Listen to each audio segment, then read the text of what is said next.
Começa. Bem, boa noite a todos vocês que estão aqui assistindo com a gente essa live, né? Hoje, todos sabem, nós vamos debater esse filme ultra comentado, A Filha Perdida, e é um prazer receber aqui nossas convidadas também, a Raquel Azenberg e a Fabiane Sestes, acho que eu falei errado, desculpa, Fabiane, Sestes. E antes de eu chamá-las aqui para fazerem os comentários delas, eu quero fazer meus agradecimentos, porque é sempre assim que eu começo essa live, né? Agradecendo ao Miss, aqui com o Júnior, o Mauro hoje, que está fazendo a direção de arte, digamos assim, da live, o Júnior, que é meu companheiro para a escolha dos filmes, para fazer toda a organização que é necessária para a gente ter o ciclo aqui nessa live, mas também para ter o ciclo presencial. Agradecer a Folha de São Paulo, a Suzana Singer e a Catarina, que trabalham com a gente, também dão todo o suporte, a Sociedade Brasileira de Psicanálise de São Paulo, um agradecimento especial ao João Freise, que é o nosso diretor de Cultura e Comunidade, meu parceirão aqui para a gente fazer o ciclo de cinema e psicanálise. Hoje a gente tem uma edição especial, porque é uma edição do tipo live, né? A partir de março, a gente vai voltar ao ciclo de cinema presencial. Vai voltar a ser lá no MIS, nós vamos gravar os debates, nós vamos exibir o filme, vamos gravar o debate, e o debate gravado vai estar disponível no canal do MIS do YouTube. Então, a gente vai voltar, vai sair da coisa da pandemia, para voltar a ter a nossa presença ao vivo e assistir o filme na tela grande, no cinema, que eu, pessoalmente, sinto muita falta. Mas antes de eu passar a palavra para as nossas debatedoras, eu queria falar um pouquinho sobre o filme A Filha Perdida, né? O filme tem a direção da Maggie Gyllenhaal, é a adaptação do romance homônimo da Helena Ferrante, e é um filme que coloca em evidência a complexa relação mãe-filha, aborda questões e conflitos muito importantes do universo feminino, como maternidade, paternidade, sexualidade, casamento, os conflitos entre vida doméstica e profissão, entre juventude e envelhecimento, também entre liberdade e obrigação. A gente é apresentado para a personagem Leda, que é uma professora universitária, uma mulher madura, discreta, parece bastante solitária, de férias na Grécia. E ela se vê obrigada a conviver com uma família grande e barulhenta que frequenta a mesma praia. Nessa família tem uma jovem mãe e sua filha pequena, e essas duas figuras, né, a jovem mãe e a filhinha, se destacam. A beleza da jovem mãe é bastante evidente, ela tem uma relação um pouco conturbada com o marido, e acontece o sumiço da garotinha na praia. E a Leda, ela acompanha o desespero da família em procurar a garotinha que sumiu, e essa família, mas principalmente a mãe e a garotinha, vão passando a ser o foco de atenção da Leda, né? E a menina, logo em seguida, ela perde uma boneca, e ela fica totalmente inconsolável por essa perda, né? Esse encontro vai desencadear na Leda memórias dolorosas referentes ao próprio casamento dela, que já terminou, as filhas que agora são crescidas, e a Leda, ela parece um pouco atormentada sempre, evasiva, ela procura alguma aproximação, uma conversa, mas parece que imediatamente ela se arrepende, ela se afasta, ela evita interações, ao mesmo tempo que a impressão que passa para nós é que ela deseja alguma interação. A gente não entende esse comportamento da Leda. Talvez ela esteja se afastando de alguma ambivalência, talvez entre em jogo sentimentos amorosos e agressivos, que também a gente não percebe direito quais seriam, né? ou culpa, ou ela tem medo de revelar alguma coisa dela mesmo. A gente só percebe esse movimento de aproximação e distanciamento, né? Outra coisa que a gente vai percebendo, enquanto a Leda vai sendo apresentada, é que ela parece estar melhor na solidão, no silêncio, nas leituras dela, que ali ela encontra algum sossego para essa espécie de perturbação que a acompanha, né? A boneca perdida, aqui é uma personagem fundamental desse filme, e ela sustenta essa trama. Eu queria falar um pouco para vocês das bonecas, das bonecas. Elas são importantes instrumentos no processo de familiarização das meninas na cultura judaico-cristã. Nossa cultura nos treina com as bonecas, nos treina e nos faz nossa cabeça, né? A familiarização é uma forma de culturação, ou aculturação, aquilo que vai fazendo a gente pertencer à nossa cultura. A boneca é um instrumento muito importante, mas ela também é um instrumento muito importante no cinema e na literatura. E enquanto eu assisti o filme, eu me lembrei de filmes e livros em que a boneca é um personagem importante, né? Primeiro foi O Vale das Bonecas, da Jacqueline Susann. É um livro que foi publicado em 1966, naquela época ele foi o mais vendido do ano, ele também depois se transformou em filme, e esse livro, filme, fala das belas jovens que se drogam para atender a expectativa dos homens. Também me lembrei do Casa de Bonecas, né? A peça teatral do Ibsen, de 1879, que trata do tema da emancipação feminina, né? De não querer mais ser a dona da casa de bonecas, digamos assim. Outro filme que também fala de boneca, principalmente no título, mas que traz uma experiência semelhante de boneca, é o Bonequinha de Luxo, que foi dirigido pelo Blake Edwards, com o roteiro do Truman Capote, estrelado pela Audrey Hepburn, e que era um verdadeiro modelo de beleza para nós mulheres e, portanto, um verdadeiro tormento para as mulheres da década de 60. Eu acho que no Bonequinha de Luxo parece que já se tinha uma previsão do que ia significar a boneca Barbie na nossa cultura, né?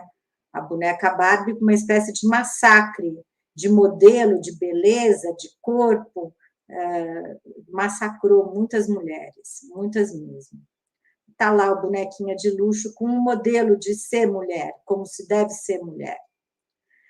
E também me lembrei do Blade Runner, que tem os replicantes, que talvez sejam as bonecas, a inteligência artificial sejam as bonecas pós-modernas, assim, né? O Blade Runner é de 1982, eu acho que os replicantes, eles são uma espécie de sucedâneo das bonecas, e eles lutavam como deuses pela igualdade de direitos. Eles queriam a liberdade dos humanos e a vida sem dia marcado para morrer. Nos anos 80, ainda surgiu no cinema e depois se tornou uma franquia, o Chuck, o brinquedo assassino. É um serial killer que transfere sua alma para inocentes bonecos. E aqui eu citei poucos exemplos, tem uma infinidade de histórias estreladas pela figura do boneco, boneca, que fazem parte da nossa história. Por último, eu queria citar o Freud. O Freud também não fugiu do tema boneca nos trabalhos dele, né? Num trabalho chamado O Estranho, em 1919, ele vai apresentar para a gente a figura da boneca no conto O Homem de Areia, de Hoffmann. É um conto de terror, e tem a boneca Olímpia, e a boneca Olímpia, nesse conto, ela surge como um duplo da Clara. A Clara é uma moça, a moça por quem o personagem principal vai se apaixonar. Mas o que o Freud ele traz assim para nós de importante é que esses duplos, eles provocam medo, angústia e horror a todos nós, mas principalmente no jovem Nathaniel, que é o personagem que se apaixona pela Clara. E o que o Freud extrai disso é que esses duplos eles funcionam como reflexos em espelhos, são sombras ou espíritos, entre aspas, né, que deveriam permanecer no mundo dos mortos, ou no inconsciente, segundo Freud. O estranho nada mais é que o retorno disso que foi rejeitado pelo eu e causa espanto e terror. Qualquer semelhança com os tormentos da personagem Leda ou com a inconsolável perda da boneca não são mera coincidência, de jeito nenhum. Bem, agora eu quero apresentar para vocês as nossas debatedoras. Eu primeiro vou apresentar para vocês a Raquel Plutt Eisenberg. Ela é psicanalista, membro efetivo e docente da Sociedade Brasileira de Psicanálise de São Paulo, secretária-geral do Instituto Durval Marcondes, que é o nosso instituto que dá formação psicanalítica, e ela é autora de diversos artigos publicados em revistas de psicanálise. A Raquel também, nos anos 90, escreveu um artigo para nós, psicanalistas da sociedade, um artigo que foi muito importante, que ela chamou de A Mulher Gincana. E eu imagino que ela vai trazer alguns dos elementos desse artigo na leitura que ela vai fazer aqui do filme para a gente hoje. Logo depois que a Raquel falar, eu apresento a nossa outra convidada aqui, tá bom? Raquel, seja bem-vinda. Olá, boa noite. Obrigado, Lu. Obrigado, Miss, por essa oportunidade. Fico muito feliz de estar aqui com vocês nesse filme muito bacana, muito interessante.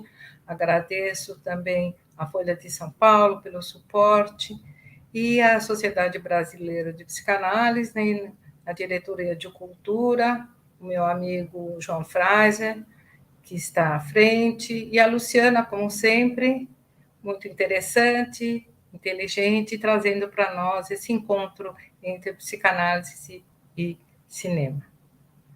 Bom, esse filme deu o que falar, hein, gente? Para falar a verdade. Esse filme, A Filha Perdida, é um filme que traz questões atuais do universo feminino. E, através de diferentes perspectivas, ele vai expor as ambivalências, as contradições no papel da mulher, de esposa, mãe, e em relação também à passagem do tempo, a sexualidade, a maternidade e o amor materno. A maneira de conceber um amor materno sofreu transformações muito grandes, influenciados pela cultura, pela política, pela economia. E a ideia do sagrado da maternidade, idealizada e dita incondicional, construiu no imaginário que um filho é a realização máxima de ser mulher. Ser mulher seria igual a ser mãe. Quem não tem um filho, então estaria condenado à solidão. O filme questiona esses conceitos e o incondicional, trazendo um lado obscuro e intrigante do feminino. Precisamos de cuidado e de amor que o outro nos dedica, mas o amor esperado que precisamos, né, para sobreviver, ele não está garantido biologicamente, nem instintivo e muito menos incondicional. Existe uma infinidade de modos de viver a maternidade. O amor, ele será construído e de acordo com aquela criança, com aquela mãe, com essa história. E a capacidade de amar depende de cada um. Então, cada mulher, ela irá fazer um percurso no modo de ser mulher. Não existe a mulher, e sim essa mulher. Muitos me perguntam por que ela agiu dessa forma. O que você iria dizer para ela, Raquel? Me pergunta, né? O que você iria falar para ela? Que mãe egoísta, que mãe desnaturada, que louca, né? Nós devemos ter um pouco de cuidado com esses comentários, porque julgamentos e conclusões não parecem corresponder à linha traçada pelo filme, e a diretora, pelo contrário, ela cinematograficamente, ela coloca pequenas close, detalhes intrigantes e que a gente fica sem saber e sem corresponder a uma expectativa do que vai acontecer. Minha intenção aqui não é fazer uma análise do personagem Leda, porque somente uma sessão de análise poderia nos dar associação livre do paciente sobre o significado que cada uma dessas vivências tem para ela. Por isso, eu me permito escolher algumas cenas para debater ou para trazer em foco temas do feminino. O filme também expressa uma sensualidade na paisagem, na gestualidade, transmutando o corpo em diferentes ângulos. Ora mais gorda, ora mais magra, mais envelhecida, mulheres lindas, enfim, o corpo feminino em diferentes formas. Vamos lentamente adentrando no conforto da pousada, uma ilha idílica na Grécia, um sonho imaginário, né? Um lugar paradisíaco, né? Todo mundo pensa, vou fugir, né? Sem conflitos, sem problemas. Ficamos sabendo que é professora e traz consigo seus livros, que transmite uma solidez e firmeza logo admirada por todos que a cercam. Né? Na primeira cena da praia, seu olhar se detém e se fixa, maravilhada, na mãe que se dedica amorosamente à filha. Capturada pelo olhar apaixonante entre ambas, que estão imersas no seu próprio mundo, ela tem um olhar como se dissesse: elas se bastam. Eu sou tudo para você e você é tudo para mim. Uma plenitude narcísica, onde estamos completos.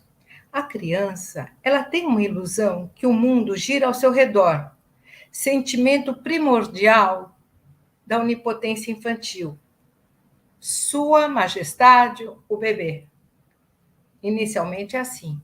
Momentos fusionais, onde acredita ser aquilo que completa a sua mãe.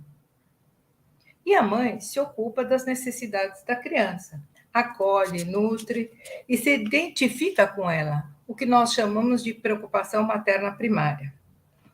Todo o processo de constituição da identidade se dará no interjogo ao longo da vida de vivências de prazer e desprazer, de dentro, de fora, de ausência e presença, culminando com um ponto nodal, que é o complexo de Édipo, importante para reorganizar todos os sentimentos de privação, de castração, de desilusões.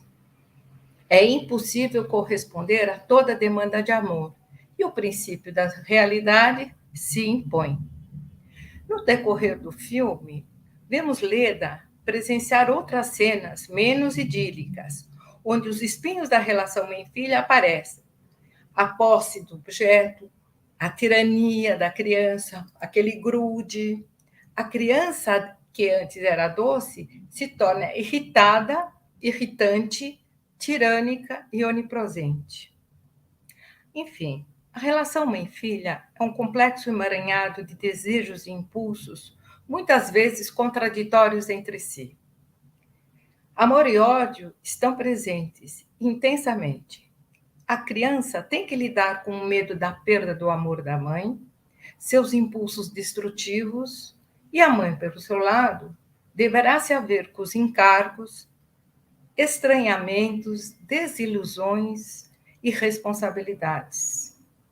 A força da ambivalência entre a menina e a mãe é apontada por Freud no texto Sexualidade Feminina, ao longo de vários outros textos que não vem ao caso no momento, como algo muito intenso entre a fantasia de devorar e ser devorada.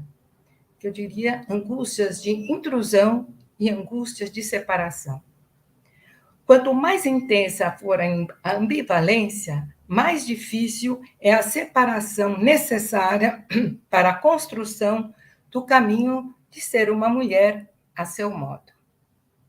Na experiência do consultório, gente, nós temos inúmeros exemplos de problemas na relação mãe-filha através dos sintomas e os discursos dos pacientes em análise. O fulcro é fundamental essa relação e se expressa hoje de maneira intensa na contemporaneidade. Bom, no filme, várias cenas ilustram esse momento. A boneca que a mãe atira, porque a filha não cuidou da boneca que ela havia ganho da sua própria mãe, destruindo, aí a mãe, num rompante, joga pela janela. Aquela cena do dedo que a criança pede à mãe que venha dar um beijo e a mãe se nega. Mas uma marcante que me chamou a atenção, e eu escolhi hoje para trazer aqui, é aquela cena onde Leda está deitada no chão, tentando dormir um pouco, enquanto uma filha tenta pentear os seus cabelos, machucando-a. E nós vemos ela estatelada, esfoliada, entregue e exausta. No universo feminino, as injunções e mágoas e valores são excessivamente incrustados. Uma mulher deve, uma mãe tem, uma mulher não pode. Cada vez que a mulher sai dessa posição do dever de cumprir, há uma produção de angústia que se intensifica diante de escolhas dilacerantes. É tanta força de investimento numa trama de expectativas que a mulher se vê num rodopio incessante que eu chamei de mulher gincana. Chamei de mulher gincana uma espécie de compartimentalização de diferentes eus sem pontos de contato, que atuam de forma ultradimensionada. A mulher vive cada um desses eus, mãe, esposa, profissional, ser bonita, ser magra, se arrumar, não se arrumar, estudar mais, de forma estanque, como se fosse uma série de canais que, a um simples toque, muda uma programação diferente. Numa espécie de gincana, num ciclo sem fim, ela não para, né? E ela se encontra numa paradoxal situação. Quanto mais se ocupa e realiza, mais corre o risco de se dispersar e se consumir. Nesse instante, a vivência é de falha e de erro. E muitas vezes atua uma autocrítica, quer dizer, ela mesma se faz com um superego muito severo, né, que a gente chama, que pune um eu que se exaure. Fixada no cumprimento dessa cartilha de mulher total e ideal, estará lançada frequentemente na experiência de radical desamparo. Leda sente a maternidade como oportunidades perdidas, exigências insuportáveis, sexualidade frustrada. Por isso a fúria, a ânsia, o desejo de fugir. Vibra dentro de si ambições ardentes numa jovem sensual, cheia de desejos. Chama a atenção quando, ao abandonar a família, se desespera quando o marido pensa em entregá-las aos cuidados de sua mãe. Leda grita em desespero: uma mãe de merda! Um horror à mãe rude, ignorante e amarga, de um mundo do qual ela sempre quis fugir.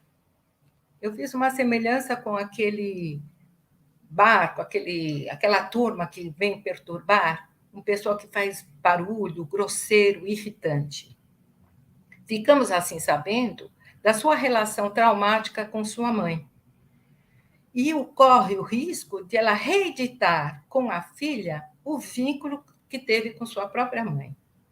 Isso a gente sabe muitas vezes mensagens incrustadas que você passa de família, de geração para geração. Então, coisas que acontecem na sua vida que, de algum modo, se repetem na relação da sua filha, no sentido da transgeracionalidade.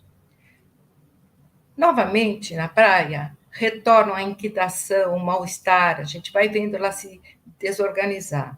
A perda da menina Helena na praia faz lembrar da perda de sua filha Bianca, o que remete a todas as outras perdas. Então, ela está lá, nessa situação, e o corpo já começa a dar os seus sinais. A intensidade afetiva de suas memórias aumentam a tensão interna, impondo um excesso que Leda não consegue conter.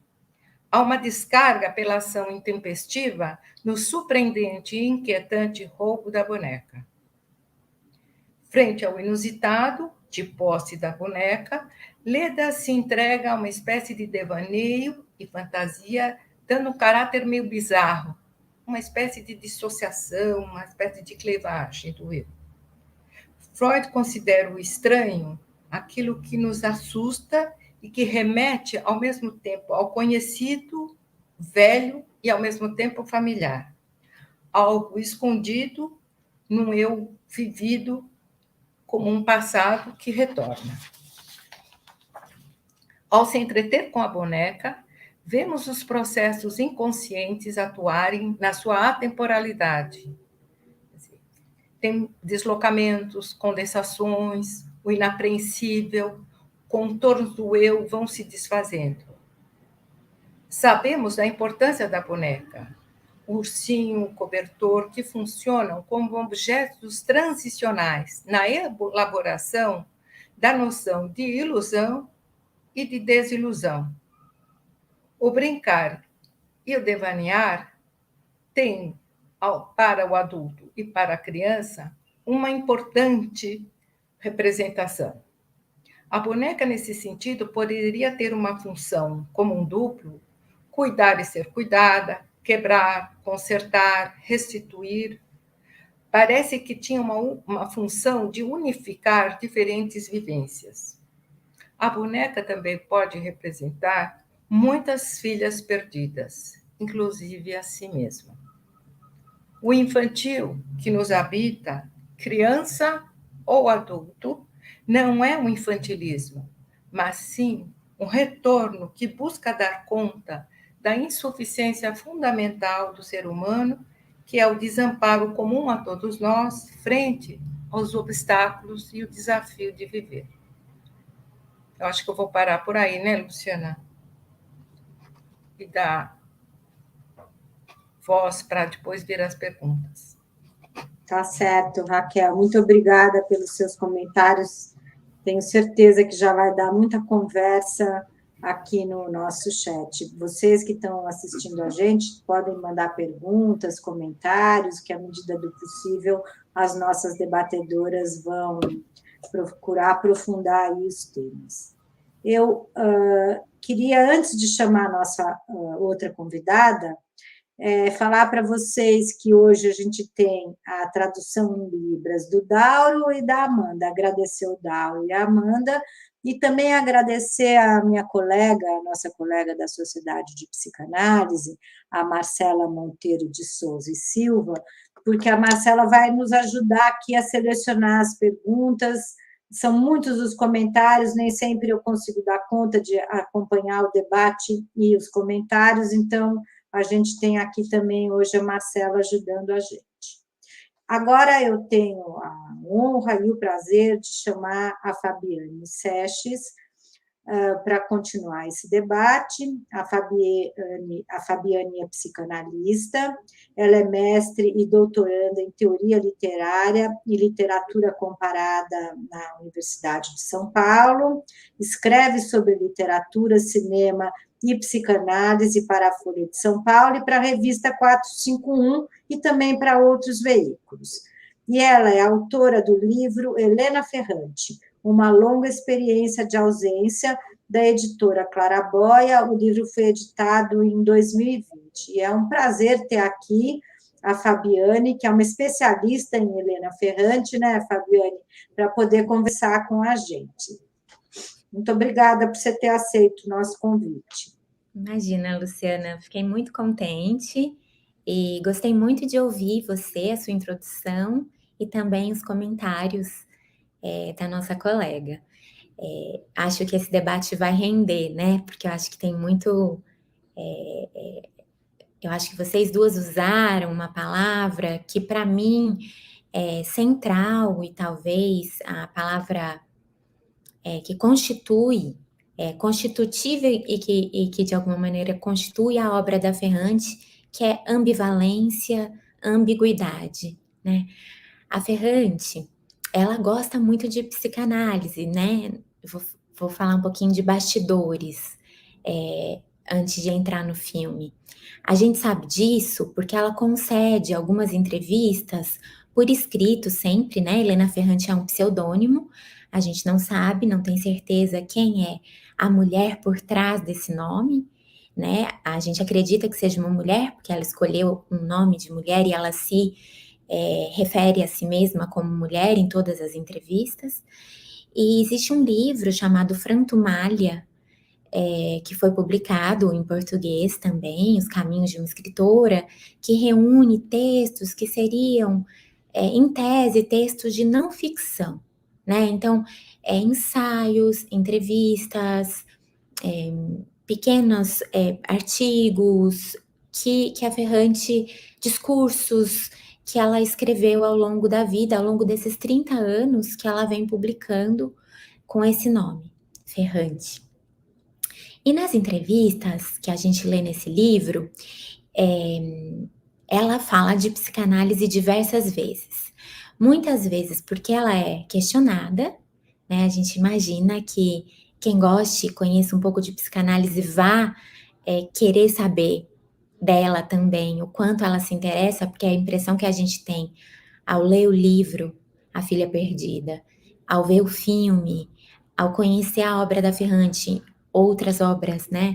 A gente tem a impressão de que a psicanálise é quase que um recurso dela, né? E ela não nega isso, e ela diz, inclusive, que no primeiro romance dela, chamado Um Amor Incômodo, que é um título que em italiano, L'amore molesto, ela tirou justamente desse texto que foi mencionado, Sexualidade Feminina, do Freud, né? Primeiro ela pensou em colocar Rivale molesto como título, que era o rival incômodo, mais ou menos assim, quando Freud estava falando dessa figura que disputa com a mãe, né? Que faz uma função que muitas vezes a gente chama de função paterna, o que pode gerar um pouco de confusão, mas enfim, uma figura que faz essa separação entre mãe e filha, e que a Ferrante estava tão ligada a esse texto do Freud a ponto de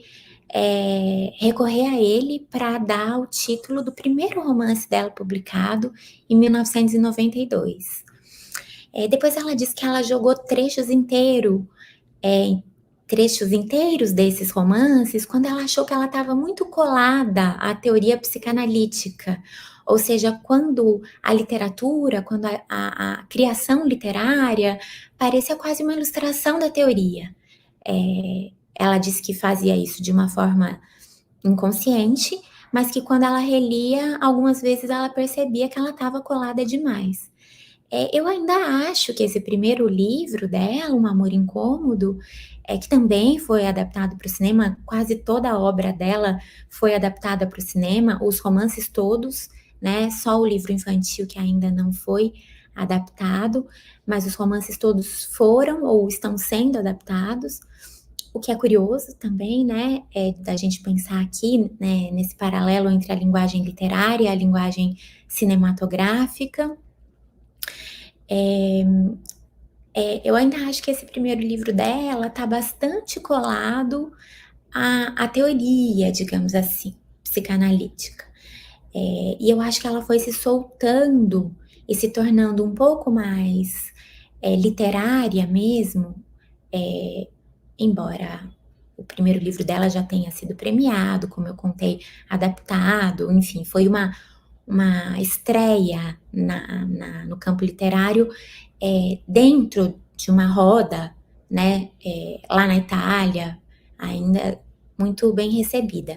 E depois, com a tetralogia napolitana, é que ela rompeu fronteiras e ganhou o mundo, né? As pessoas se apaixonaram por ela, e inclusive existe esse termo que foi criado, febre ferrante, né? Que é uma tentativa de dar nome a esse movimento que inclusive nos traz aqui hoje, nos reúne aqui hoje, né? Que fez a Maggie Gyllenhaal ficar tão tomada por esse livro a ponto de querer adaptá-lo. Ela, atriz, é a primeira vez, né, que ela roteiriza e dirige um filme, a estreia dela como diretora, como cineasta, uma estreia maravilhosa, impressionante. É difícil acreditar que é um filme de primeira vez, assim, a gente tem a tendência de de achar que de primeira a gente não acerta tanto, né? Mas ela acertou demais, na minha opinião. E eu queria já também fazer, conforme eu falo, algumas sugestões de leitura complementares para vocês que se interessam por esse tema, que com certeza a gente não vai dar conta, felizmente, de esgotá-lo aqui no nosso encontro. Então, minha primeira recomendação de leitura, para quem ficou muito tocado pelo filme, é a obra literária da Ferrante, de maneira geral, né? Um Amor Incômodo, o primeiro romance, Dias de Abandono, o segundo romance, publicado originalmente em 2002.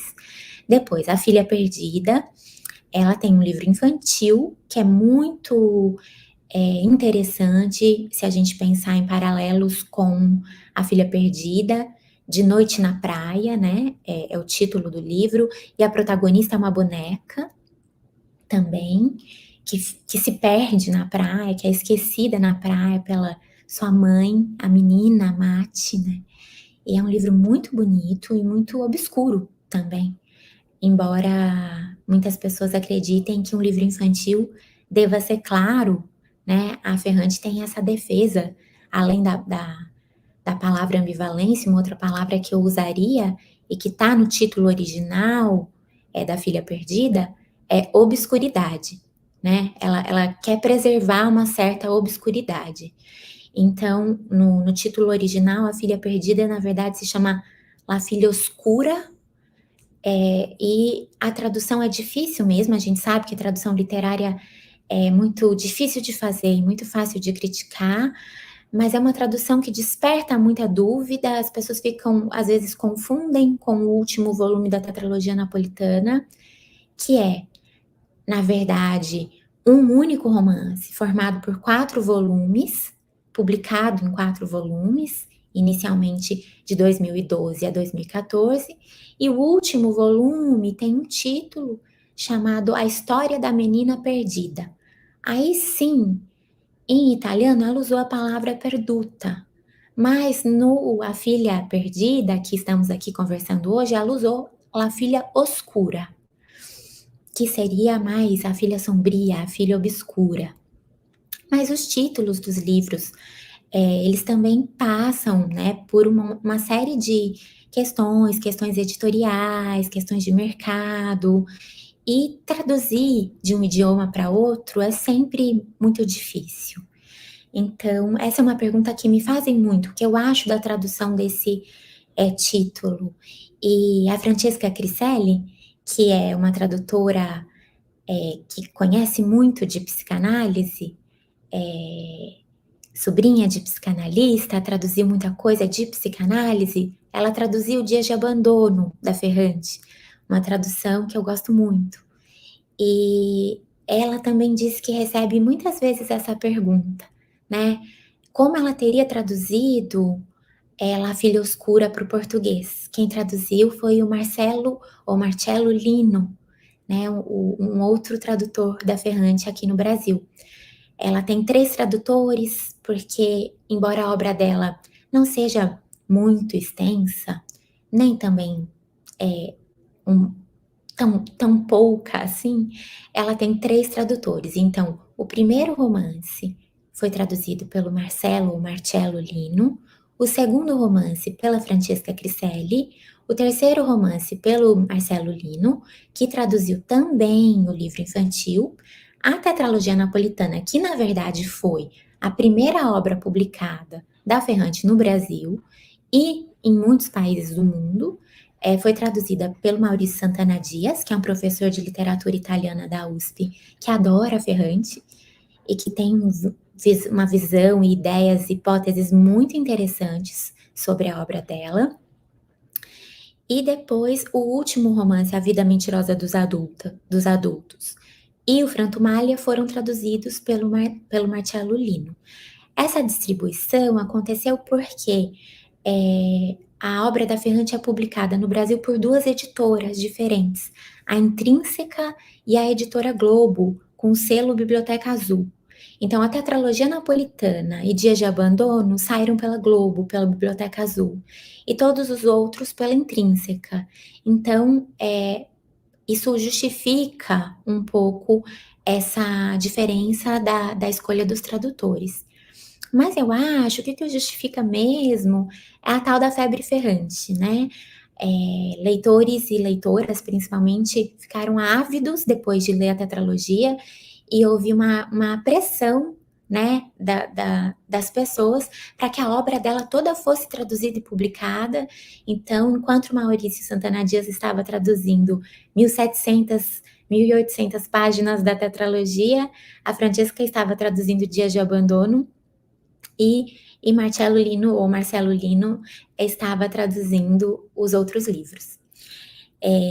Dei um pouquinho de sugestões de leituras aqui, falando em termos literários, mas eu também queria fazer algumas sugestões de análises desse filme, que eu acho que podem interessar vocês que estão aqui reunidos, afinal, porque estão intrigados, intrigadas, né? E querem continuar pensando. A minha primeira sugestão é uma análise curta que eu escrevi para a Folha de São Paulo, justamente com foco na adaptação literária. Então, na relação entre livro e filme, né? A Luciana, quando fez a apresentação aqui, eu acho muito interessante, porque o propósito, né, desse ciclo é falar de cinema e psicanálise. Então, ela fez a apresentação do filme, né? Então, ela falou que o filme se passa na Grécia, ela falou, né, dessa família barulhenta que chega, que é uma família do Queens, né? Então, são informações que diferem um pouco, detalhes que sempre, numa adaptação literária para o cinema, existem diferenças, né? Não é para ser, o livro é para ser o ponto de partida e não o ponto de chegada, né? E a Ferrante defende, inclusive, no caso da Maggie Gyllenhaal, que ela tivesse essa liberdade de traí-la, né? De trair a história dela para poder recontá-la da melhor maneira possível. E ela diz que ela não se sentiu traída na essência, ela diz que a essência da história está lá. Então tem detalhes, tem curiosidades, quem está muito apegado ao livro, eu sugiro ver o filme mais de uma vez, porque da primeira vez a gente fica muito, poxa, esse personagem no livro chama Gino e aqui ele chama Will, ele é italiano no livro e aqui ele é irlandês, né? Os nomes quase todos estão diferentes, com exceção das protagonistas, né, da Leda, da Nina e da Helena, que é a criança, os nomes mudam. Então, a gente fica, às vezes, muito tomando o livro como gabarito, né? Essa história se passa numa praia na Itália, no sul da Itália. E é muito importante para essa história, no livro, a informação de que a Leda é uma mulher nascida em Nápoles, que não vive mais em Nápoles, que de algum modo sofreu muito para conseguir escapar de Nápoles, da Nápoles dela, que aterrorizava ela, que era uma Nápoles específica, né? Nápoles é uma cidade tão rica que pode ser tantas, mas a Nápoles da Leda era para ela assustadora e inquietante, para usar uma palavra do Freud. E esse grupo que ela encontra, por acaso, nessa praia na Itália, é um grupo napolitano também. Então, que fala dialeto napolitano, e isso ajuda muito a funcionar como uma espécie de gatilho para as memórias, para as associações, para as profundezas, né? Para que a Leda mergulhe nas profundezas das suas lembranças e dos seus sentimentos mais obscuros, mais ambíguos, mais recalcados. A gente pode usar vários termos da psicanálise, mas também da vida comum aqui. Eu gostei muito que vocês duas mencionaram de maneira diferente o texto do Freud, o inquietante, né? Acho que a Luciana falou o estranho, porque esse texto das Unheimlich, né? Ele ganhou muitas traduções para o português. Ele também tem um título difícil de traduzir. Então, ele já foi traduzido como o estranho familiar, o inquietante, o infamiliar. Pelo menos temos essas Essas são algumas das traduções, pode ser que existam outras que eu não conheça. Mas é um texto do Freud que eu acho fundamental para pensar nesse livro pelo viés da psicanálise. Quando a gente junta a crítica literária e a psicanálise, eu acho que esse texto do Freud é muito rico, porque ele faz análise de obras literárias, como vocês mencionaram aqui, da Boneca Olímpia, né, do conto do Hoffmann.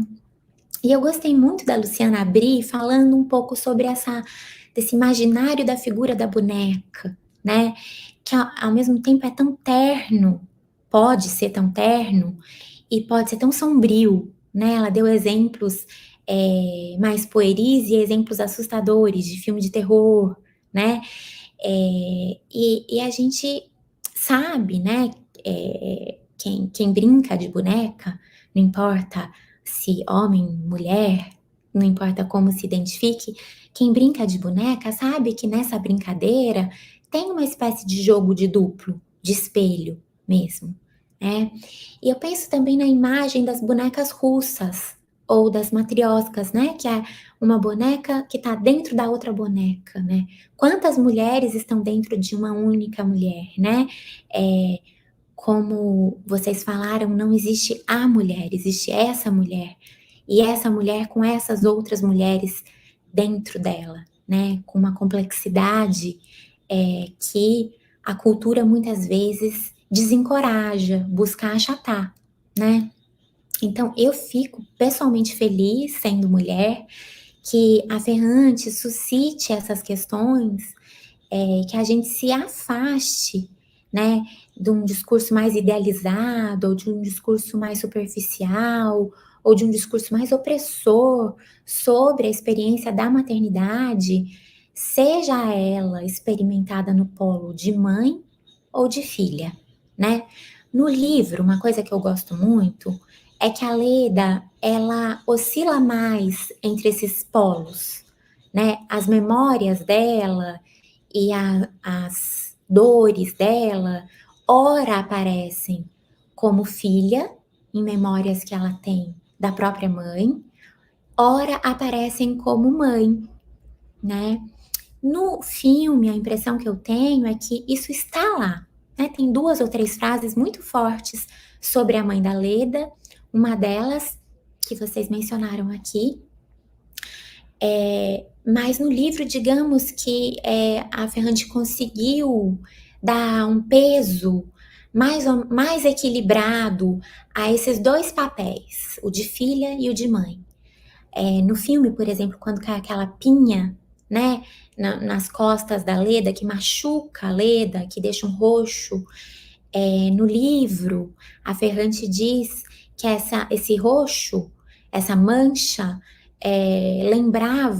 a Leda lembrava da forma da boca da mãe dela. Então, parecia como se fosse uma espécie de uma maldição de mãe, ou uma fala premonitória, alguma coisa meio oracular, porque a mãe da Leda, quando ela era criança, muitas vezes dizia: olha, se vocês continuarem fazendo isso, eu vou embora, né? Quando provavelmente ela estava muito cansada e a Leda estava lá sendo criança, né? E ser criança, como vocês já disseram aqui, nem sempre, e na maioria das vezes, é desafiador para os adultos também, né? Conviver com as crianças. A ideia de criança angelical, que o Freud também botou por terra, né? É também muito interessante, essa ambiguidade que também está nas crianças. E eu queria mostrar para vocês, ainda dentro desse tema boneca, uma boneca que eu vi recentemente, que foi encontrada no Peru. Uma boneca de tecido que data mais ou menos de 1000 a 1300, acho que antes de Cristo. Vou mostrar, não sei se dá para ver. Acho que dá, né? Depois eu vou colocar no meu Twitter. É interessante o quanto na nossa história, né, como civilização, como sociedade, né, como grupo, coletividade, enfim, na nossa constituição subjetiva, a figura da boneca é realmente onipresente. E eu queria, então, fazer essa sugestão de leitura para quem quer pensar nos paralelos entre o livro e o filme. Depois eu queria sugerir a leitura de uma colunista da Folha, que é especialista em cinema, mas gosta muito de psicanálise, também, inclusive, é filha de psicanalista da Sociedade Brasileira de Ribeirão Preto, que é a Ellen Beltrame Linet. A Ellen é colunista da Folha e ela é mãe, e ela escreveu um texto muito interessante, porque acabou de sair também um filme do Almodóvar, chamado Madres Paralelas, né? Que em tese aborda o tema da maternidade, que é um tema também muito caro ao Almodóvar, de um outro jeito, por uma outra via, né? Talvez mais da idealização, mas sempre tem umas personagens mais ambivalentes também no Almodóvar, e essa coluna da Ellen é muito interessante porque ela diz que a Maggie Gyllenhaal foi mais bem sucedida em abordar esse lado sombrio e essas questões complexas da maternidade, na opinião da Ellen, do que o Almodóvar nesse novo filme. Eu gostei do filme novo do Almodóvar, mas eu acho que ele tem uma outra leitura que precisaria de um outro debate, inclusive já fica como sugestão, porque é um filme que eu acho que justamente porque parece muito simples, é um filme que talvez possa ser destrinchado, né, e enriquecido a partir de uma conversa.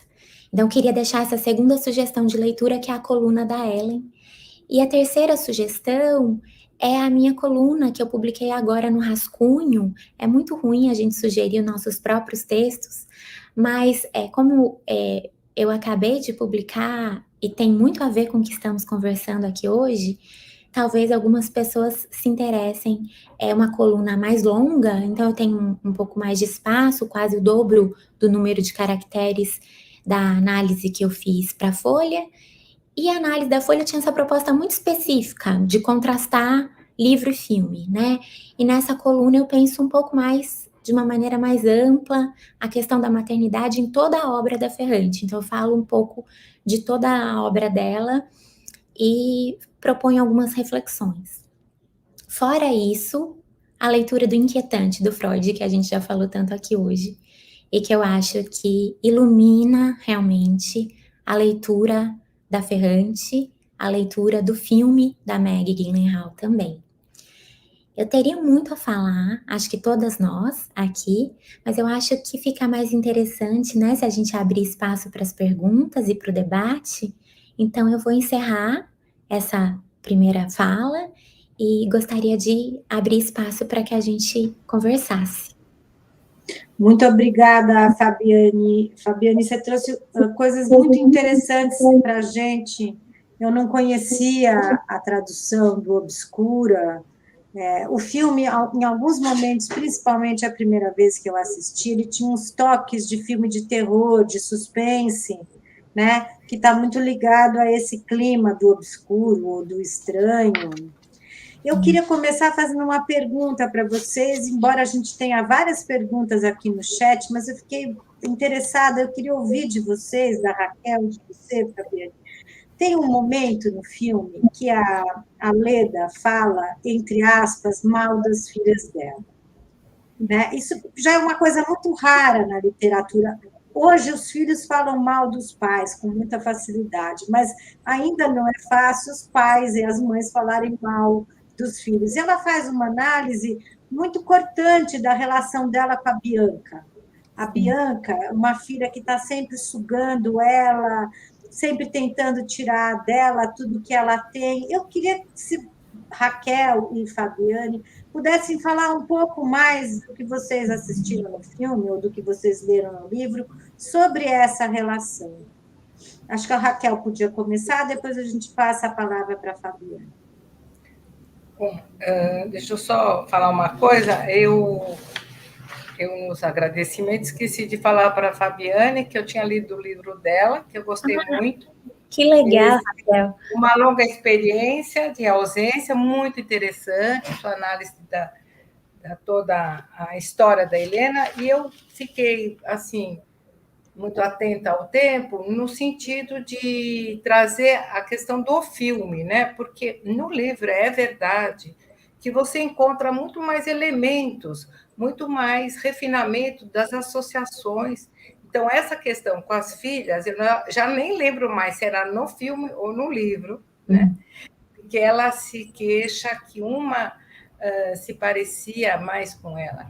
E é bem interessante isso, que a Luciana está falando, que, em geral, a gente tem esse aspecto especular do narcisismo, que é, ele se parece comigo, parece com o pai, parece com aquela.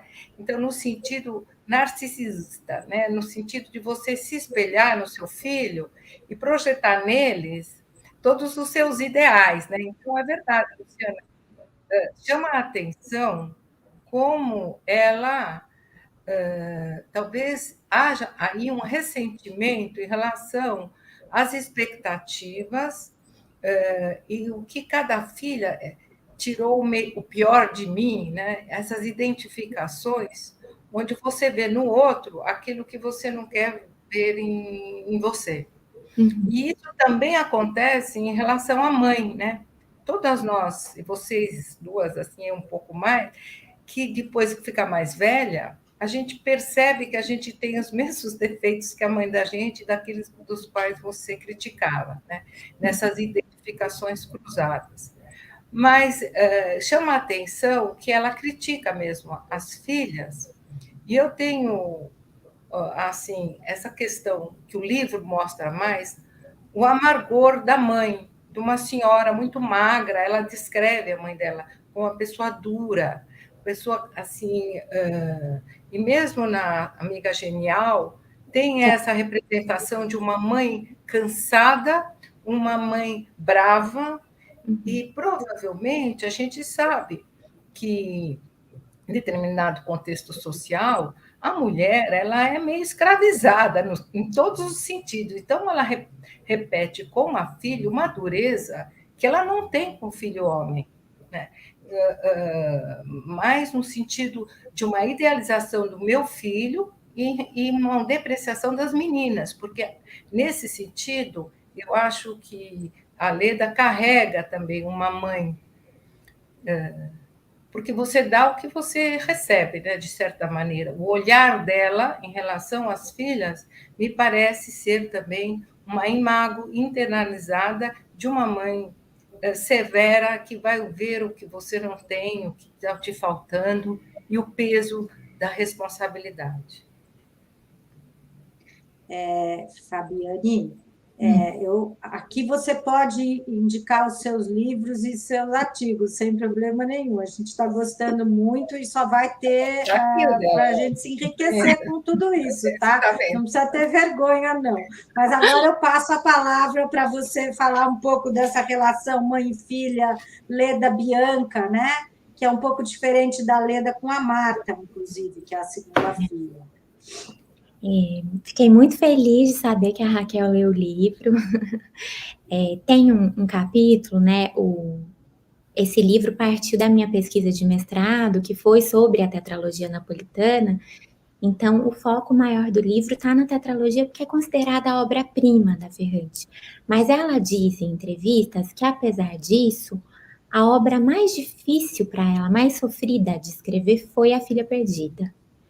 Que ela deixa a Leda, no final, num lugar muito desconfortável, né? E que nos primeiros livros, num Amor Incômodo, no Dia de Abandono, por mais que as personagens passem por processos de sofrimento intenso, de lutos, né, de ressentimentos, de dores, elas mais ou menos fazem o percurso da elaboração. Então, elas terminam, a história termina quando aquele percurso foi feito. E a Leda, ela começa no livro dizendo as histórias mais difíceis de contar são as que a gente não compreende, né? E a Ferrante diz, eu deixei a Leda num lugar muito desconfortável.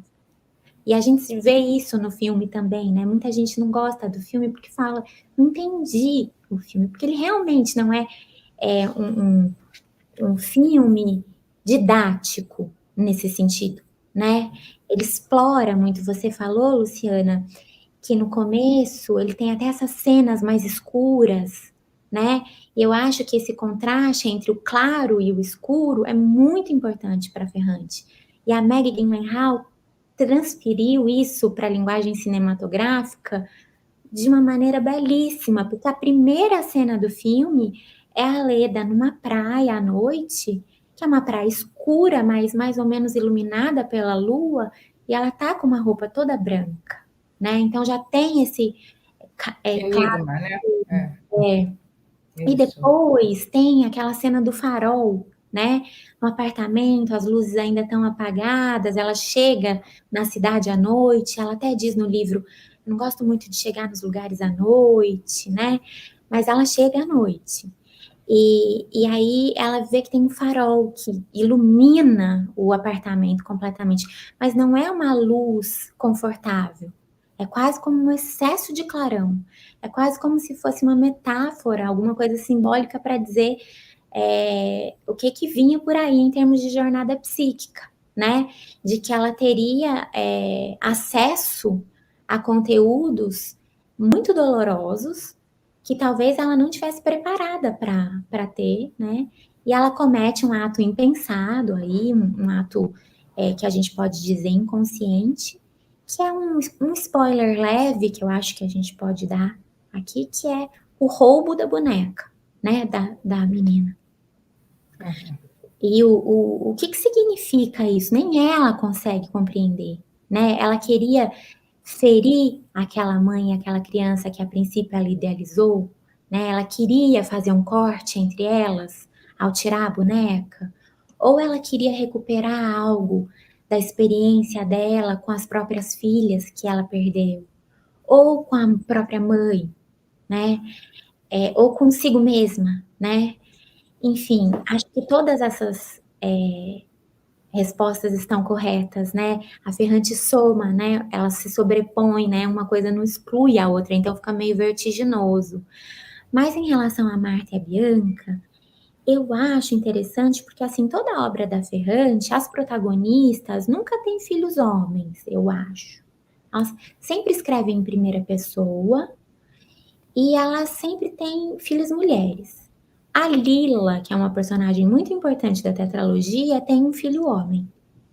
Mas as narradoras da Ferrante, elas têm esse conflito principalmente com outra figura feminina. No caso do primeiro livro, a narradora, Adélia, não é mãe. Ela tem 45 anos e ela não é mãe. Mas ela é filha.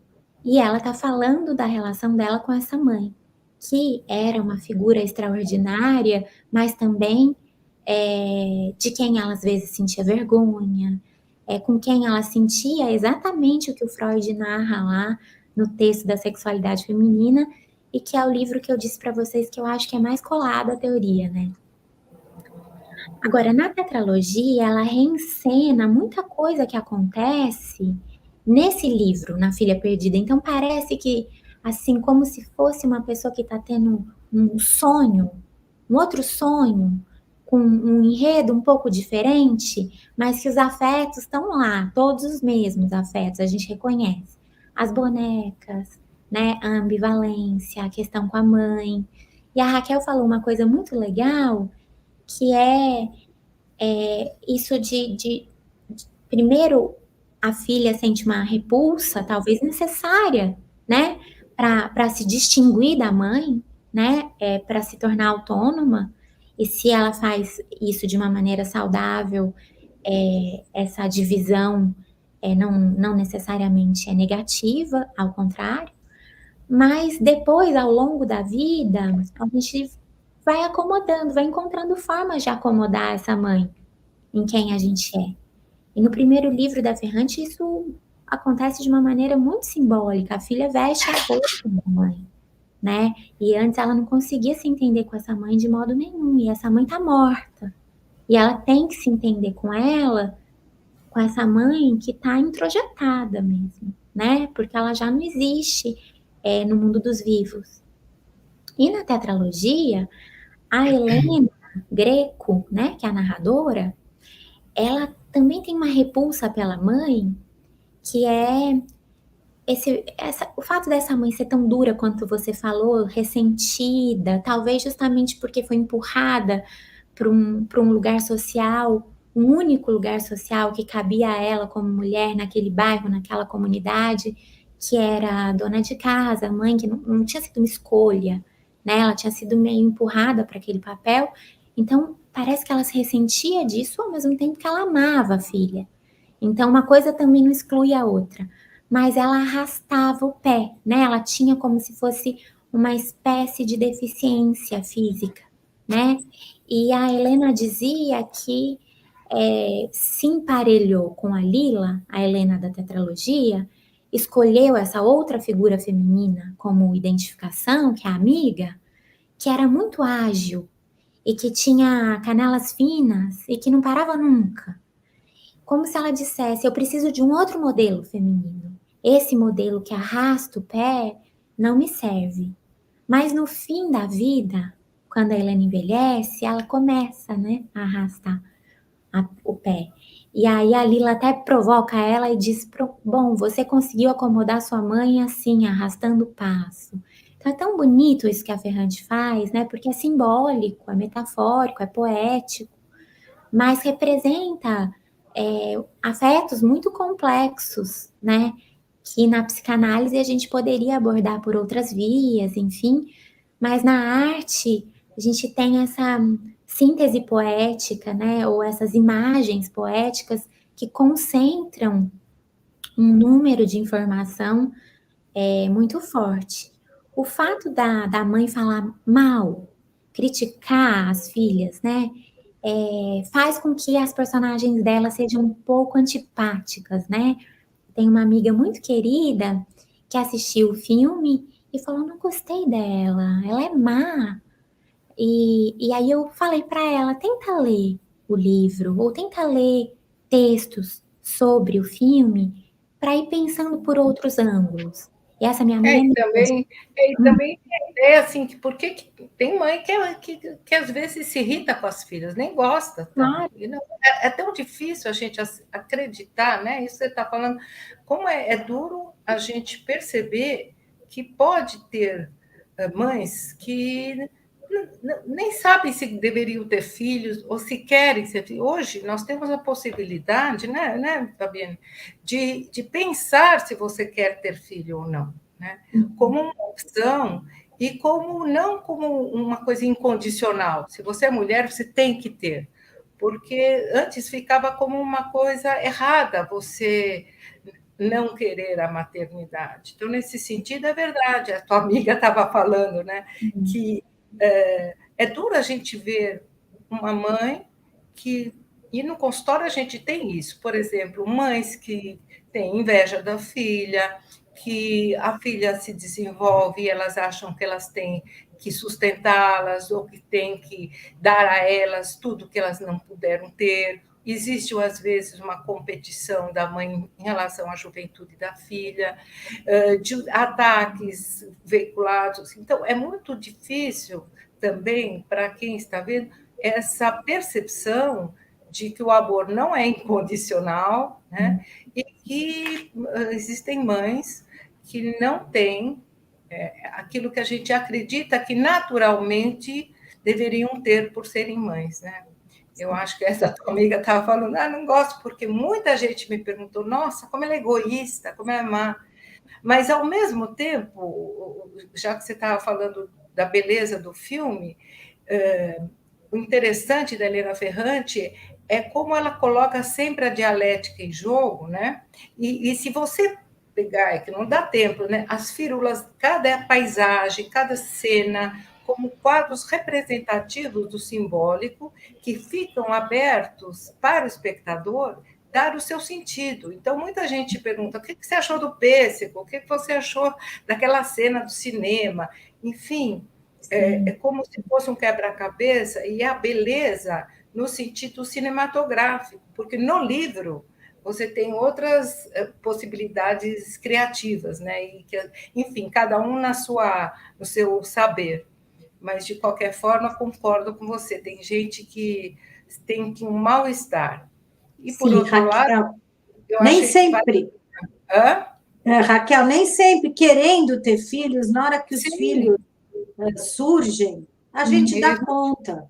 Porque um exatamente. filho exige muito investimento, e alguns filhos são mais difíceis, a relação mãe-bebê é mais complicada, por uma série de Exatamente. E você motivos. estranha, é um estranhamento, né? Sim, Eu só estou falando isso porque acho importantíssimo que esse filme, tem tanta gente assistindo, ele legitima, ele dá espaço para aquilo que não é o instituído, um espaço onde você pode confrontar o não certo do feminino, quer dizer, a possibilidade que o cinema traz, que é maravilhosa, de quantas mães que às vezes vêm em consultório e se sentem chorosas e culpadas, porque também às vezes não aguentam mais. Vocês podem imaginar na pandemia, quantas e quantas famílias tiveram que viver muito tempo, e as crianças e queixas que a gente tem, né, que não aguenta mais a pandemia, porque você tem que viver 24 horas, não só com o seu marido, mas com seus filhos, e que eles querem, que não gostam. Então, sentimentos de largar tudo e fugir, né? De sair de perto. Então, a pandemia também exacerba. E eu acho que esse filme ele é bonito nesse sentido, da humanidade, né? Da possibilidade de você reconhecer essa dialética sempre presente, né? E da possibilidade de cada um fazer o seu caminho, né? É muito lindo a forma que foi filmada. eu vou trazer aqui para vocês a primeira pergunta aqui que foi selecionada. A gente vai colocar aqui na tela, é do Alderon Marques, e ele Uhum, pergunta para vocês duas: quem vocês acham que é a filha perdida? uhum. Você, Fabiane, quem você acha que é a filha perdida? Alderon, eu acho que essa pergunta é como as outras perguntas que a gente estava dizendo, né? Ela não tem uma única resposta, né? Eu acho que a filha perdida é a própria Leda. Eu acho que a filha perdida é a mãe da Leda, talvez sejam as filhas da Leda, talvez seja a boneca perdida, né, roubada, talvez seja a Nina, que com quem a Leda tem uma espécie de identificação que passa também por essa via. Então, esse incômodo que a gente sente de querer uma resposta, a literatura e a psicanálise se combinam muito bem, no sentido de que a gente não precisa, a gente pode se acalmar e pensar, tudo bem não ter uma resposta para isso, uma única resposta. Né? Tudo bem que isso se mantenha, se sustente como uma questão.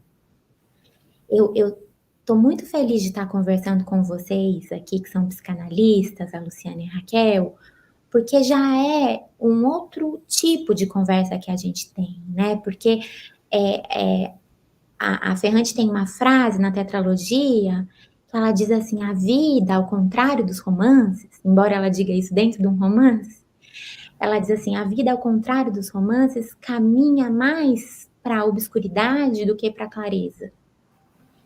E a gente, às vezes, precisa muito, né, de esclarecer muito da luz, né, de dizer, não, a filha perdida é a Helena, a menina, que foi, por alguns segundos, minutos, horas, perdida na praia, de fato, né?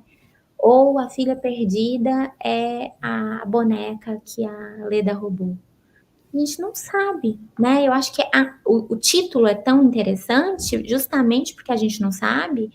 E como eu falei em italiano, na verdade é lá a filha oscura. Então fica mais, né? A filha obscura, a filha sombria, né? Somos todas nós, né?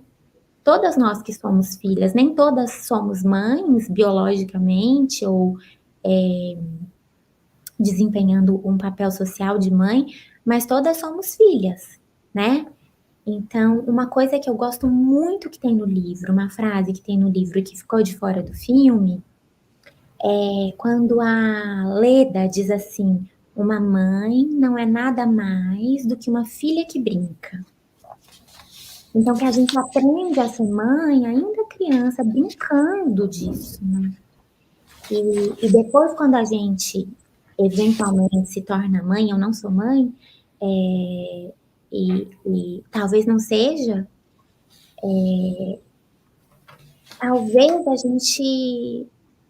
a gente se esqueça disso, né? Que a gente aprendeu a ser mãe muito cedo, né? Que a gente é mãe da nossa mãe, que a gente é mãe da nossa irmã, que a gente é mãe um pouco, a gente faz essa função materna de diversas maneiras na nossa vida. E eu gostei muito de uma coisa que a Raquel falou sobre a questão da escolha, né? Porque eu realmente desejo muito, nem é para mim uma questão pessoal de escolha. Eu não sei se eu escolhi ou não escolhi ser ou não ser mãe, mas eu quero muito que isso um dia se torne uma realidade para as mulheres. Porque nós estamos aí, a espécie quase chegando em 8 bilhões de pessoas, né? Não precisamos, com certeza, reproduzir. Ao contrário, né? Eu acho que tem muitas políticas de controle de natalidade que são importantes, porque a gente tem uma hiperpopulação que o mundo não está dando conta de suportar, né? Então, assim, essa obrigação social e essa ideia de um destino biológico, né? Que uma mulher só é, a Luciana começou dizendo, uma mulher só é completa ser mãe, uma mulher só é uma mulher se ela é mãe. Eu desejo muito, muito que eu ainda acho que não é assim, acho que ainda não mudou completamente. Eu vejo que está mudando, concordo com a Raquel, mas eu acho que ainda não mudou. Mas eu espero que um dia isso mude, né? Que a maternidade se torne realmente uma escolha.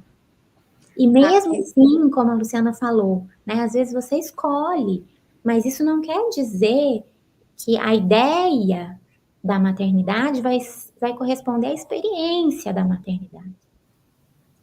Raquel, você quer responder essa pergunta? Não, acho que podemos passar para a próxima, então? Acho que a gente podia deixar o público falar e perguntar. Acho interessante saber o que as pessoas pensam, e eu acho que é muito bacana as perguntas.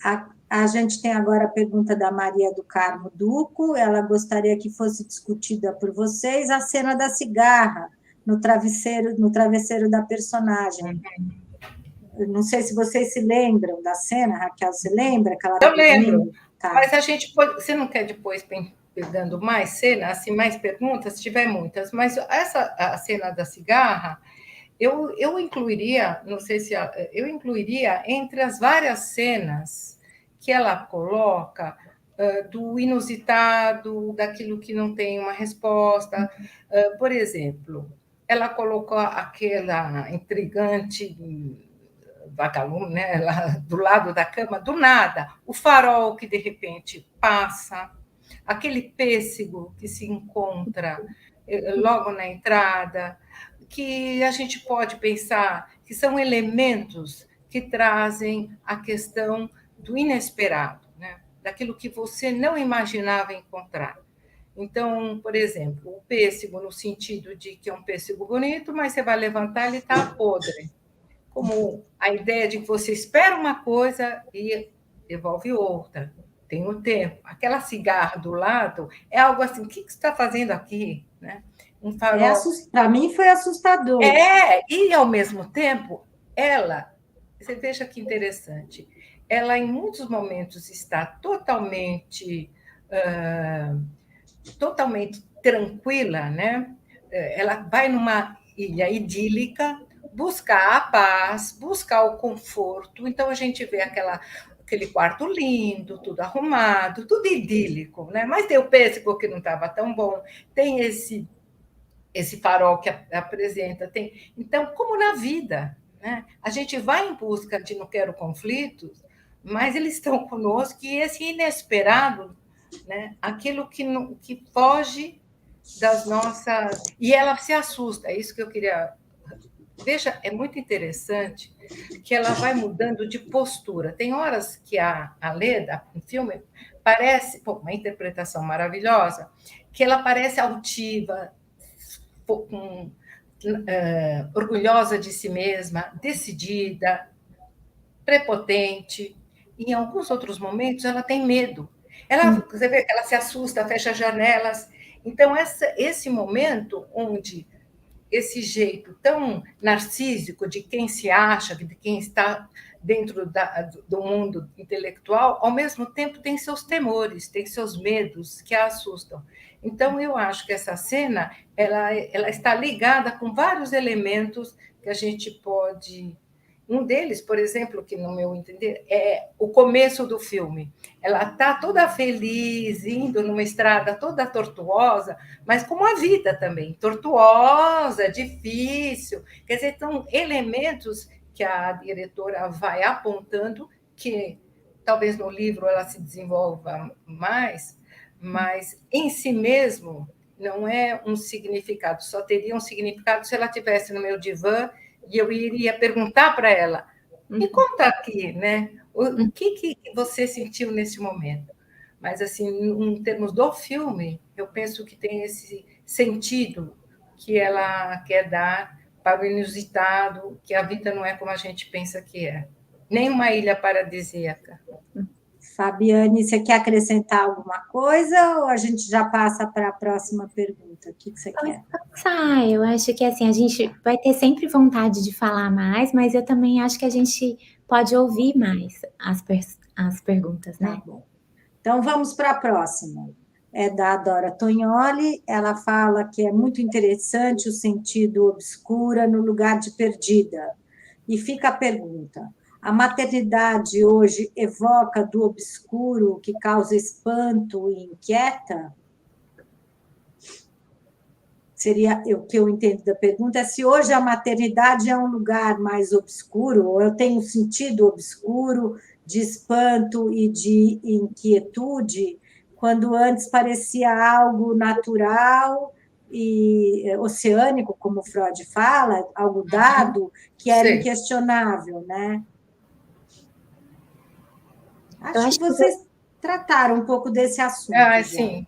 E eu acho que você, Luciana, começou falando uma coisa fundamental, né, da tradição judaico-cristã, né, dessa idealização da mãe, né, da figura materna. Então, existia essa ideia, inclusive, dessa mãe sofredora que padece no paraíso, né, da Virgem Maria, uma mãe que, inclusive, é virgem, né, nem tem sexualidade, né. Então, se a gente for mais lá para trás, né, pensando na história da maternidade, com certeza a representação das mães eram mais solares, no sentido de que elas até sofriam mais, mas era um sofrimento padecendo no paraíso. E talvez agora as mulheres estejam se autorizando, pelo menos nos consultórios, e com talvez amigas, talvez em ambientes que se sintam mais à vontade, na literatura, no cinema, nas artes, a expressar mais a ambiguidade da experiência da maternidade. Sim. Eu acho que é isso.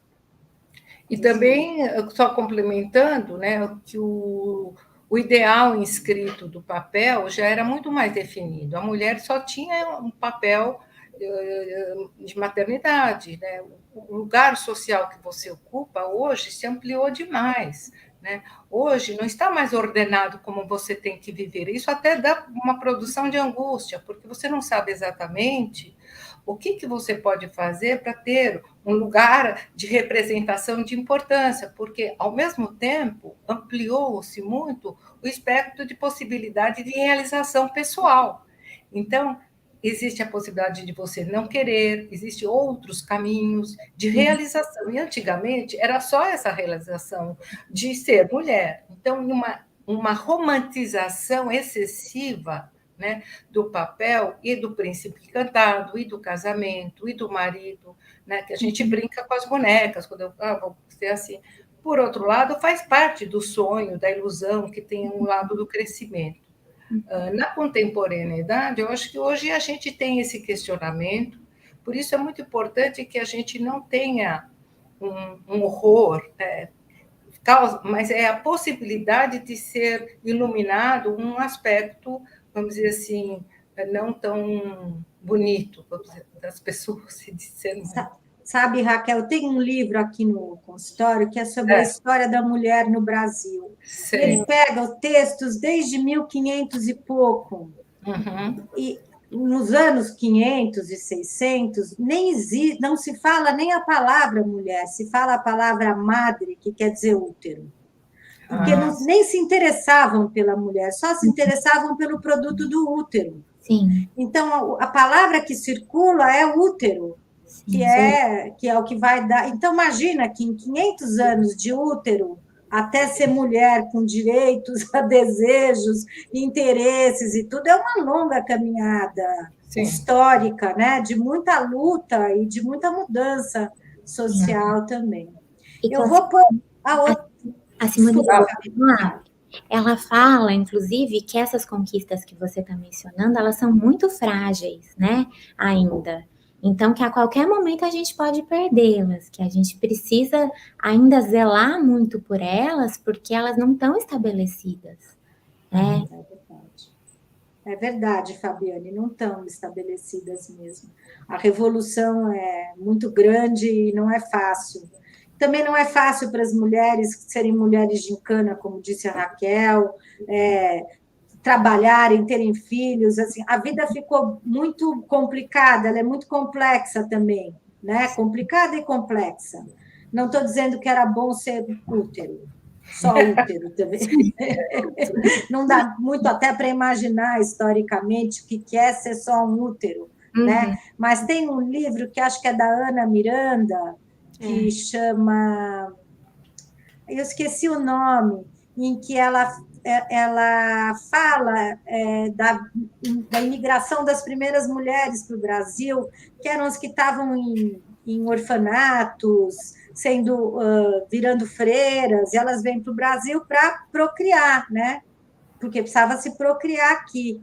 E a vivência de desterro e de ser colocado de cabeça para baixo no mundo, a Ana Miranda consegue expressar isso na literatura de uma forma muito bonita. Eu esqueci o nome do livro, eu vou procurar aqui, eu falo para vocês. Mas eu vou passar para a próxima pergunta. Tá bom. Que vai ser nossa última, gente, porque nós estamos ficando na hora.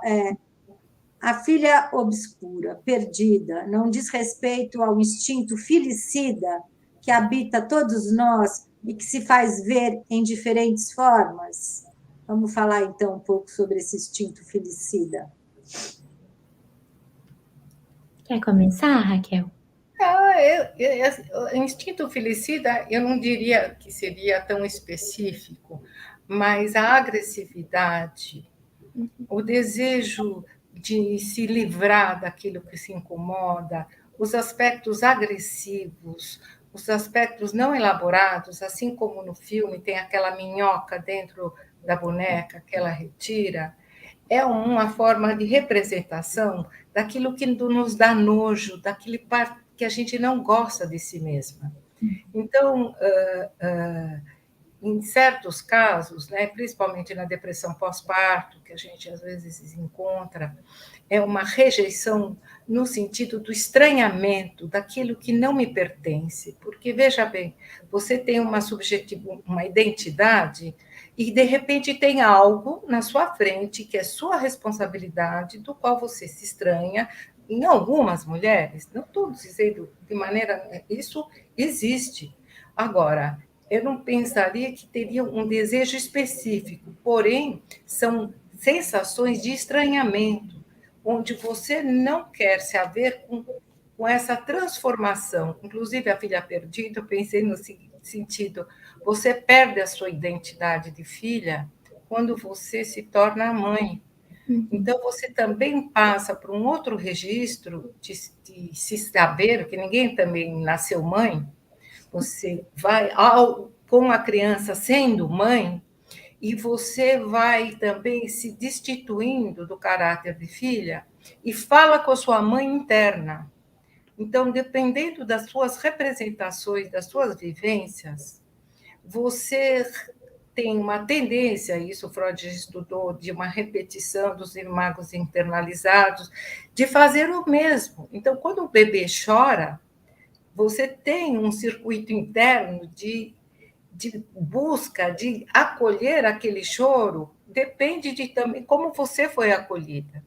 E como hoje vai ser a última pergunta, eu quero falar de uma cena que eu gosto muito, que é a cena da laranja, que ela está descascando a laranja. Porque nessa cena da laranja, eu também acho interessante que ela volta como um traço minêmico de uma relação que existiu e que me parece que no filme se resgata a possibilidade de uma aceitação do ódio, da raiva, do desejo de largar tudo, mas também existiu momentos em que ele mostra de amor, de carinho, de brincadeiras entre elas. E a laranja pode representar um elo de ligação dessas meninas com a sua mãe. Então, nesse sentido, eu acho que o final pode ser um sonho, verdade, mentira. Ele traz a ideia de que, conforme as experiências, boas ou más, qual delas vai prevalecer na sua história, ou que você, em suas memórias, vai iluminar, você vai dar um colorido pessoal. E aquela laranja, que é esse laço indestrutível com algo que te pertenceu, que é a sua mãe, a imagem materna, pode ser simbólica ou imaginária, enfim, ela é representada na laranja. E eu não queria deixar de terminar dizendo que eu adoro descascar laranja e eu não faço quebrar, eu faço direitinho a laranja, porque a minha mãe, quando eu assistia a televisão, ela cortava a laranja e ela não cortava os fiozinhos. E eu tenho essa mania domingo eu fiz isso. Estava assistindo o filme, cortei a laranja, aí corta para todo mundo que está na sala e todo mundo come a laranja. Então, a beleza é essa, cada um vai... E por isso a complexidade, né? Porque cada um tem uma história e as experiências se somam, ora melhor, ora pior, cada um lembra. Mas eu queria fazer uma homenagem à minha mãe, que me cortava a laranja e agora eu corto também. Muito bem. Fabiane, filicídio?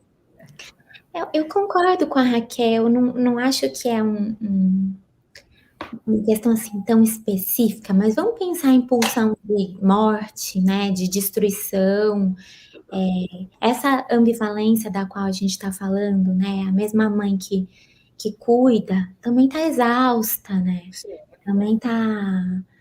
Essa mesma mãe que ama tem raiva, se ressente, compete, tem inveja. A psicanálise é tão bonita e a literatura também, porque ela acomoda essas...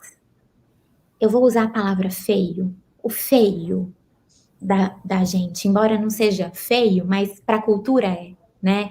Então, dentro de um consultório de análise, lendo um texto do Freud, pela primeira vez, quando eu era muito novinha, eu pensei, poxa, então quer dizer que a gente pode dizer isso, que ama e odeia, né? Que quer bem e quer mal. Não precisamos ser pessoas nobres, limpas, não precisamos fazer uma asepsia dos nossos sentimentos, né? E cada mãe sabe o quanto suporta.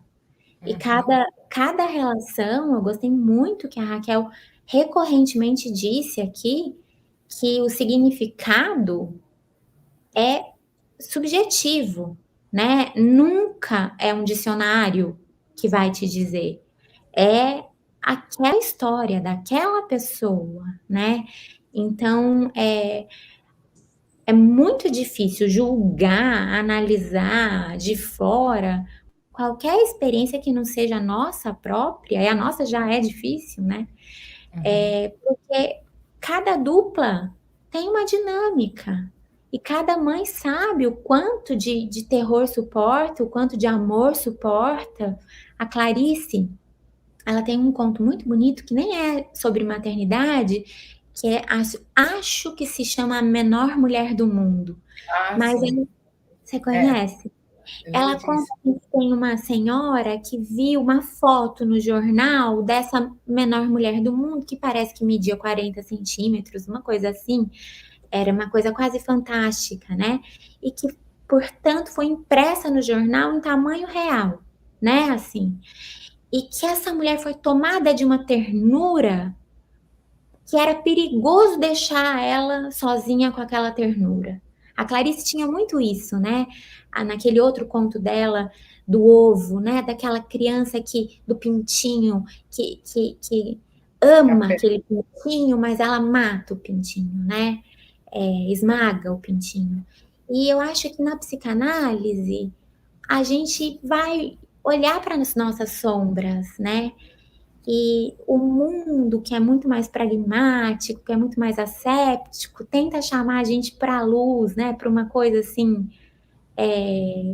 vamos limpar aqui esse terreno. Isso tem que ser ou amor ou ódio, ou a mãe quer bem ou quer mal, ou é uma boa mãe ou é uma mãe ruim, ou é uma boa filha ou é uma filha ruim. E no fim a gente aprende que é né? Não é ou. E acho que era isso que eu complementaria, assim, que vocês já falaram muito sobre isso aqui, que eu adorei ouvir. Sempre me reconforta, acho que eu escolhi a psicanálise por isso.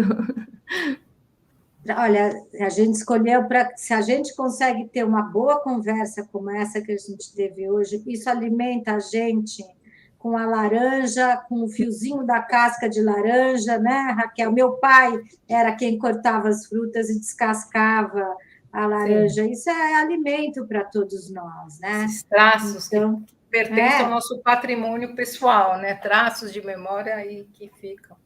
Acho que essa é a riqueza da psicanálise também, de resgatar, né, na correria da sua vida, resgatar um espaço onde pequenas coisas começam a fazer sentidos que você antes nunca tinha nem sequer imaginado que podia fazer sentido. Para mim, foi um prazer estar aqui conversando com vocês duas. A conversa foi muito bonita, de alto nível. O público está aqui elogiando muito. É uma pena terminar, mas a gente já passou do tempo, tem ainda muitas perguntas. O filme realmente suscita muitas questões e vocês trouxeram uma análise muito aprofundada, o que também levanta ainda mais questões para nós, mas, infelizmente, a gente vai ter que encerrar. Eu queria dizer para vocês que o livro que eu citei da Ana Miranda se chama Desmundo, tá? Eu dei uma olhada aqui, é um livro muito interessante também, fala das mulheres e desse choque no início do Brasil, do choque desse desmundo que era o Brasil para essas mulheres. Eu também quero agradecer a todos vocês que participaram do debate, que fizeram tantos comentários tão interessantes, pena que não dá para aproveitar tudo, né? Convidar todos vocês para o nosso próximo debate. O nosso próximo debate vai ser presencial no MIS. Nós vamos passar o filme Nomadland, lá no MIS, às 19 horas, no dia 8 de março, e depois de exibir o filme, a gente vai ter o debate. E, posteriormente, o debate vai ser gravado e vai ficar no canal do MIS do YouTube. E que no mês de março, o MIS está fazendo uma homenagem aos 65 anos da Frances McDormand. E esse debate faz parte da homenagem a ela, né? Eu não sei se todos vocês sabem, mas o filme ganhou o Oscar do ano passado, o Nomadland, teve na Netflix, eu acho, foi para o cinema, voltou. Agora, eu não me lembro exatamente aonde ele está, mas vocês podem assistir num desses canais de streaming. Ou ir até o MIS, pegar o ingresso, que é gratuito, e assistir com a gente lá e participar ao vivo do debate, perguntando lá mesmo as perguntas que agora a gente ainda faz aqui pelo chat. Bem, muito obrigada a todos, Fabiane, Raquel, foi um prazer estar com vocês aqui. Vocês querem falar mais alguma coisa ou a gente já pode ir se despedindo? Tem alguma coisa? Despedir fazendo só uma associação. Quando você falou isso da mulher ser útero, eu me lembrei de um livro de poemas que chama O Útero é do Tamanho de um Punho, de uma poeta contemporânea chamada Angélica Freitas. é muito forte, muito bonito, e eu acho que ele passa por outras questões que aqui a gente tangenciou, que é a sexualidade, envelhecimento, as diferenças dos corpos femininos. Então, para quem se interessa por esses outros temas que a Ferrante também suscita, eu acho que é um livro de poesia muito bonito, de incômodo também e interessante. Repete o nome, Fabiane. O útero é do tamanho de um punho. Se eu não me engano, ele está publicado pela Companhia das Letras. Ele era da COSAC, né? Mas acho que agora é da companhia. O nome da autora é Angélica Freitas. Beleza, obrigada pela dica. Raquel, mais alguma coisa? Eu só quero agradecer vocês, agradecer a todos, a Fabiana, a Luciana, o Miss. Eu fico muito contente de a gente poder falar com tanta gente, e esse ciclo de cinema e psicanálise, ele é uma contribuição para a cultura, para o pensamento, e eu fico muito feliz de ter participado. Um grande abraço para todos. Obrigada. Boa noite a todos vocês. Boa noite, muito obrigada. Boa noite. Tchau, Fabiana.